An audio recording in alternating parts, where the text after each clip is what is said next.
وہ تب ہی مل سکتے ہیں جب اللہ کا حکم ہوگا۔ عجیب بات ہے، ہم چاند سورج کا نکلنا تو مانتے ہیں اللہ کے حکم سے ہو رہا ہے، بارش کا برسنا، موسموں کا بدلنا، نظام کائنات سب مانتے ہیں کہ ہاں اللہ کے حکم سے چل رہا ہے، لیکن جیسی ہی بات آتی ہے انسانوں کی تو ہم کہتے ہیں میں ایسا کرتی تو شاید مل جاتا، ویسا بن جاتا تو شاید محبت کر لیتی۔ پھر یہ زور نہ چلے تو بار بار اس شخص کے پیچھے ہاتھ دھو کر پڑ جائیں گے، زبردستی شادی کے لیے منانے کی کوشش کریں گے، کال میسیجز پر بات کرنے کی منتیں کریں گے۔ یہ سب کیا ہے؟ دھوکہ، صرف دھوکہ۔ یہ میں سب اس لیے کہہ رہی ہوں کیونکہ میجورٹی میں سب سے زیادہ مجھے میسیجز اسی بات سے ریلیٹڈ ملتے ہیں۔ مجھے کہا جاتا ہے کہ آپ ہی ہم کیسے کنونس کریں، آپ ہی ہم کیسے اس انسان کو راضی کر لیں اپنے لیے۔ تو میں کہتی ہوں بھاگنا چھوڑ دیں، ذلیل ہو جائیں گے، خوار ہو جائیں گے، ہاتھ کچھ نہیں آئے گا، کیونکہ آپ رول ہی غلط فالو کر رہے ہیں۔ جو اللہ نے بنایا ہے صحیح رول پر آ جائیں، آپ چیزوں کو خود درست ہوتے ہوئے دیکھیں گے۔ یہ باتیں میں آپ لوگوں کو ایکسپیرینس کی بیس پر سمجھا رہی ہوں، کیونکہ جن لوگوں کو میں نے یہ غلطی کرتے دیکھا اور پھر جب وہ صحیح رول کو انہوں نے فالو کیا تو ان کی لائف بالکل آسان ہو گئی، جیسے پرابلم کبھی تھے ہی نہیں۔ اور اگر اس مقام پر آ گئے تو جو درد ہے آپ کا وہ سکون میں خود بخود بدل جائے گا، کیونکہ اس بے سکونی کو آپ نے خود پیدا کیا ہے اللہ پر توکل نہ کر کے۔ کیوں؟ یقین اتنا مشکل لگ رہا ہے کہ اللہ اس انسان کو بے بس نہیں کر سکتا جسے آپ مانگتے ہیں، جس کے پیچھے زندگی تباہ کر دی ہے۔ یاد رکھیں اللہ بھی آپ کو تب تک نہیں دے گا جب تک آپ خود کو ٹھیک نہیں کر لیتے، کیونکہ غلطی کیا کر رہے ہوتے ہیں، ہم غم میں اتنے چلے جاتے ہیں کہ نہ کسی سے ملنے کو دل کرتا ہے، نہ نارمل زندگی کے کام انجام دے پا رہے ہوتے ہیں، بس ایک کونے میں پڑے کسی بیکار شے کی مانند پڑے رہتے ہیں۔ دل میں ایک بات ہوتی ہے کہ اگر اللہ وہ شے دے دے جو مانگ رہا ہوں تو جی لوں گا، خوش ہو جاؤں گا، اگر نہیں ملی تو پھر زندگی بیکار ہے۔ اسے توکل نہیں کہتے۔ اور کیا لگتا ہے ایسا کرنے سے کیا آپ پالیں گے وہ جو آپ چاہ رہے ہیں؟ کبھی بھی نہیں۔ اللہ ہم سے چاہتا ہے کہ پہلے ہم دنیا کی ڈیوٹی پر آئیں، وہ دیں، اس کو دینے میں کامیاب ہو گئے تو ایک وقت بعد وہ بھی ویسا کر دے گا جیسا آپ چاہتے ہیں۔ انسان کا کام ہے دعا کرنا، اس کا شکر ادا کرنا اور پھر اس کے فیصلے کا انتظار کرنا اچھے گمان کے ساتھ۔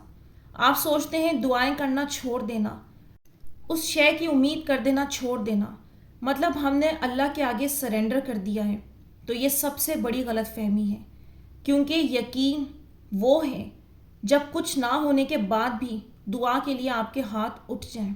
صبر تو وہ ہے کہ دل کے تڑپنے کے باوجود معاملات اللہ کو سونپ دیے جاتے ہیں۔ ایسا کرنا آسان نہیں ہوتا، یہی تو اصل نکتہ ہے، اصل کھیل ہے۔ آپ بے چین ہو کر مارے مارے پھرتے ہیں، جبکہ یہ پہیلیاں وہ خود پیدا کر کے آپ کو توکل سے آزماتا ہے کہ اب کرے گا کیا؟ کیا میں نے جو اسے قرآن کے ذریعے پیغام بھیجا ہے یقین رکھے گا؟ اللہ کو تو سب معلوم ہے، کاتب تقدیر ہے وہ تو بس ہمیں دکھا رہا ہوتا ہے ہمارا اپنا آپ کو لوگ کتنا بھی ڈرائیں، خوف زدہ کریں، اب کچھ نہیں ہوگا، بہت وقت گزر گیا ہے، کچھ بھی نہیں بدل رہا، تب بھی آپ نے اپنے آپ سے کہتے رہنا ہے ہوگا، ضرور ہوگا، اللہ راستہ بنائے گا، اس نے میرے دل میں طلب لگوائی ہے تو دینے کے لیے لگوائی ہے، اگر نہ دینا ہوتا تو وہ مجھے یہ طلب کیوں لگواتا؟ اور یاد رکھیں طلب وہ وہی لگواتا ہے جو اس نے عطا کرنی ہوتی ہے، جیسے کہ پانی کا وجود دنیا میں رکھا اس نے تو ہی پیاس لگوائی نا، اس نے کھانے کا وجود رکھا تو ہی بھوک لگوائی نا اس نے۔ جب جب کسی چیز کی تڑپ لگتی ہے جان لے وہ اللہ نے آپ کو دینی ہے، آسانی فرمانی ہے، معجزہ کرنا ہے، ورنہ یقین کریں ہمارے پاس تو قطرے جتنا بھی اختیار نہیں کہ ہم خود سے اپنے لیے کچھ چاہ سکیں، کچھ چن سکیں۔ اور طلب کی اہمیت کو تو ہمیں یہیں سے سمجھ لینا چاہیے۔ ذکریہ علیہ السلام ساری زندگی اولاد کی طلب کرتے رہے، اب اللہ نے دی کب؟ بالکل ناممکن مقام پر معجزہ ہو گیا۔ یقین کی وجہ سے انہوں نے بی بی مریم کو دیکھا تو وہاں سے ان کا یقین پیدا ہوا. تو یقین کیا کیا انسان کو عطا کرتا ہے. اور اب یہ غور کرنے والی بات ہے، سرنڈر کر سکتے تھے، کہہ سکتے تھے شاید اللہ نے نہیں دینی، اس کی یہی رضا ہے، لیکن وہ خواہش ان کے دل سے نہیں جاتی تھی، وہ اللہ پاک نے قائم رکھی تھی. کیوں؟ کیونکہ اللہ نے عطا کرنا ہوتا ہے. اب اگر کوئی خواہش ہی آپ کے اندر نہیں ہوگی، آپ کس سبب اللہ سے دعا کریں گے؟ کس سبب اللہ پر یقین رکھیں گے؟ اور اگر وہ آپ کو مل جائے تو اس خوشی کا کیا ٹھکانہ ہوگا؟ اگر وہ شے کی طلب نہیں ہوگی پھر آپ کو دی جائے تو آپ کو کوئی خوشی کا احساس نہیں ہوگا. آپ رب تعالیٰ سے آگے کس بات کا شکر ادا کریں گے؟ پہلے وہ آپ کو ترساتا ہے، کسی شے کی طلب لگواتا ہے، پھر آپ تڑپ تڑپ کر اسے مانگتے ہیں، پھر وہ جو روتے ہیں، وہ تکلیفوں کا وقت گزرتا ہے، اس کے بعد انعام کی شکل میں آپ کو وہ تحفہ عطا کر دیتا ہے اور معاوضہ کرتا ہے. پھر آپ کو جو ٹوٹ کر رب پر پیار آتا ہے اور جو دل سے پھوٹ پھوٹ کر شکر کے الفاظ نکلتے ہیں، اگر یہ طلب نہ ہو تو وہ الفاظ بھی نہیں نکل سکیں گے. اس لیے اپنی اس طلب کو اور بار بار کی دعاؤں کو بے مقصد بالکل بھی نہ سمجھیں. اس نے دینا ہے، اس نے کرنا ہے.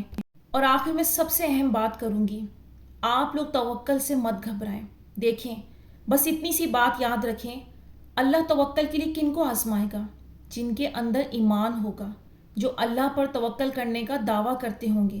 جن کو اللہ پر بلیو ہی نہیں ہے، اللہ ان کے لیے مشکلات کھڑی کر کر کیوں ان کو آزمائے گا؟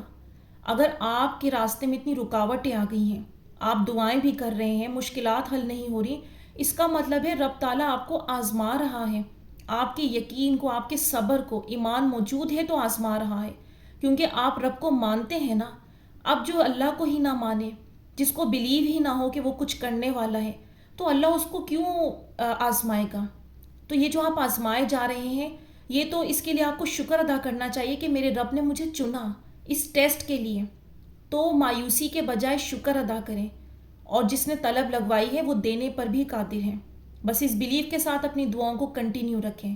تو یہاں میں ویڈیو کا اینڈ کروں گی.